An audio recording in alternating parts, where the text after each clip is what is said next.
All right, so far in The Bad Beginning, book one of a series of unfortunate events, the Baudelaire orphans, Violet, Klaus, and Sunny, their parents died suddenly in a terrible fire that burned down their mansion. They stayed with a friend of their relatives, Mr. Poe, who works at a bank, and he was the executor, or he was in control of their parents' will, meaning he dealt with all the money and all their property, and it's all being stored at the bank because the three Baudelaire children's they're heirs to a giant fortune. They're very wealthy, but they can't get it until Violet is 18. So they stay with Mr. Poe for a while. They can't get their fortune until Violet turns 18, and Mr. Poe finds them uh, kind of out of nowhere a relative that lived in the same city as them that they didn't even know, they had never even met, named Count Olaf. And when they got to Count Olaf's house, he wasn't quite what they expected. They first showed up and they thought it was this beautiful house with a garden outside and a friendly old woman in front, named Justice Strauss, but it wasn't. She was Count Olaf's neighbor.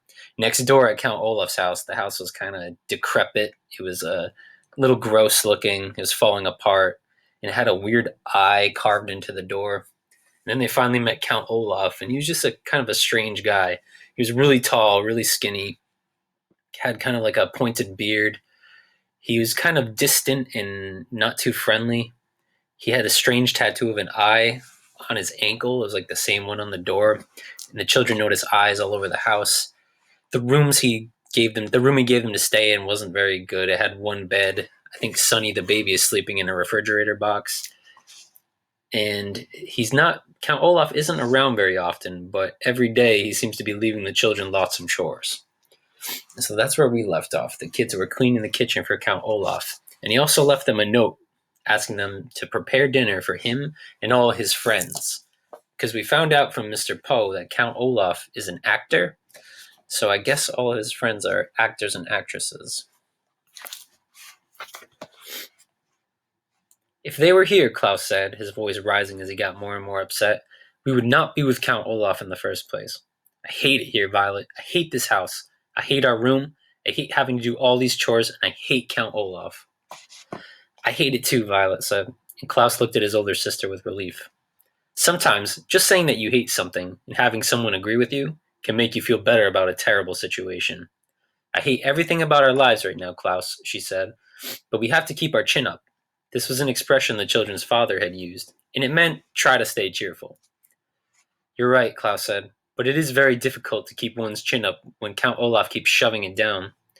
Juke, Sunny shrieked, banging on the table with her oatmeal spoon.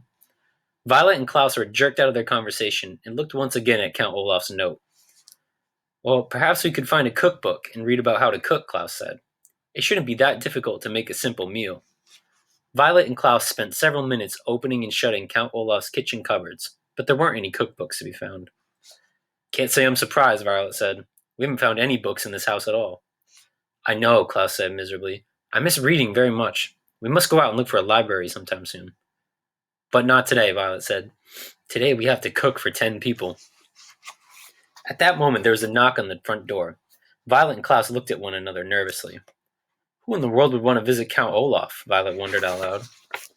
Maybe somebody wants to visit us, Klaus said, without much hope. In the time since the Baudelaire's parents' death, most of the Baudelaire orphans' friends had fallen by the wayside, an expression which here means they stopped calling, writing, and stopping by to see any of the Baudelaires, making them very lonely. You and I, of course, would never do this to any of our grieving acquaintances, but it is a sad truth in life that when someone has lost a loved one, friends sometimes avoid the person just when the presence of friends is most needed. Violet, Klaus, and Sunny walked slowly to the front door and peered through the peephole, which was in the shape of an eye. They were delighted to see Justice Strauss peering back at them and opened the door. Justice Strauss, Violet cried. How lovely to see you. She was about to add, do come in, but then she realized that Justice Strauss would probably not want to venture into the dim and dirty room. Please forgive me for not stopping by sooner, Justice Strauss said, as the Baudelaires stood awkwardly in the doorway. I wanted to see how you children were settling in, but I had a very difficult case in the High Court, and it was taking up much of my time. What sort of case was it? Klaus asked. Having been deprived of reading, he was hungry for new information. I can't really discuss it, Justice Strauss said, but it's because it's official business. But I can tell you it concerns a poisonous plant and an illegal use of someone's credit card. Geeka, Sonny shrieked, which appeared to mean, how interesting. Although, of course, there's no way that Sonny could understand what was being said. She was a baby, after all. Justice Strauss looked down at Sonny and laughed. Yika indeed, she said, and reached down to pat the child on the head. Sonny took Justice Strauss's hand and bit it gently. That means she likes you, Violet explained. She bites very, very hard if she doesn't like you, or if you want to give her a bath. I see, Justice Strauss said. Now then, how are you children getting on? Is there anything you desire? The children looked at one another, thinking of all the things they desired. Another bed, for example. A proper crib for Sonny. Curtains for the window in their room. A closet instead of a cardboard box. But what they desired most of all, of course, was not to be associated with Count Olaf in any way whatsoever. What they desired most was to be home with their parents again, in their true home, but that, of course, was impossible. Violet, Klaus, and Sonny looked down at the floor unhappily as they considered the question. Finally, Klaus spoke. Could we perhaps borrow a cookbook? He said. Count Olaf has instructed us to make dinner for his theater troupe tonight, and we can't find a cookbook in the house. Goodness, Justice Strauss said. Cooking dinner for an entire theater troupe seems like a lot to ask for children. Count Olaf gives us a lot of responsibility, Violet said. What she wanted to say was, Count Olaf is an evil man, but she was well-mannered. Well, why don't you come next door to my house? Justice Strauss said. You can find a cookbook that pleases you there. The youngsters agreed, and followed Justice Strauss out the door and over to her well-kept house. She led them through an elegant hallway smelling of flowers, into an enormous room, and when they saw what was inside, they nearly fainted from delight, Klaus especially. The room was a library, not a public library, but a private library. That is, a large collection of books belonging to Justice Strauss.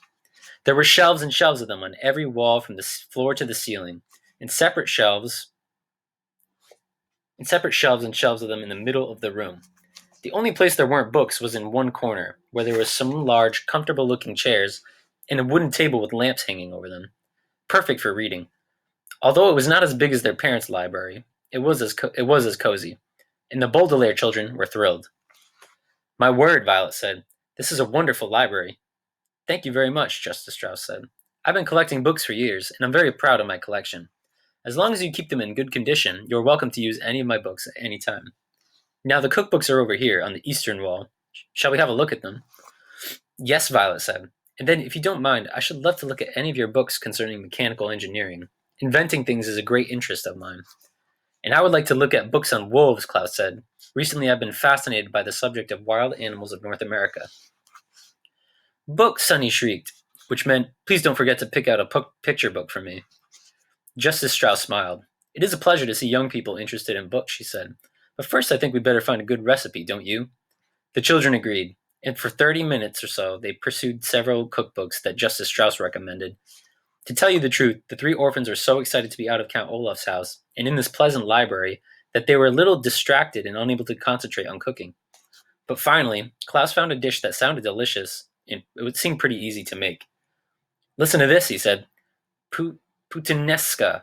It's like an Italian sauce for pasta. All we need to do is saute olives, capers, anchovies, garlic, chopped parsley, and tomatoes together in a pot. And then we'll prepare spaghetti to go with it. That sounds easy, Violet agreed. And the Baudelaire orphans looked at one another.